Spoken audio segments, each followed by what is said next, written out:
Hello, good morning. কেমন আছো তোমরা সবাই? তো সকাল সকাল ফ্রেশ হয়ে নিয়েছি।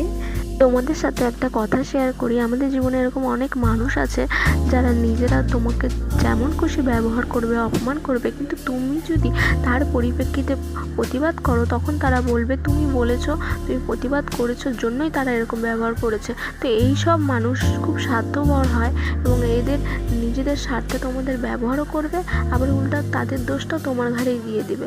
তো এইসব মানুষের থেকে দূরে থাকাই ভালো মনে করি। আর এখানে দেখো আমাদের রান্না প্রায় হয়ে এসেছে, তো আমিও একটু হেল্প করে দিলাম মায়ের সাথে। বিকালবেলা বাইরে সেরকম প্রতিদিন যাওয়া হয় না, তাই ছাদেই হাঁটছিলাম আজকে। তো উপরে দেখো কলা গাছে কলা ধরেছে, গাছটা যদি নষ্ট হয়ে যাচ্ছে তো কি সুন্দর ছোট্ট একটা কলা ধরেছে, কি ভালো লাগছে। আরও গাছ আছে, এখানে হলুদ গাছ আছে,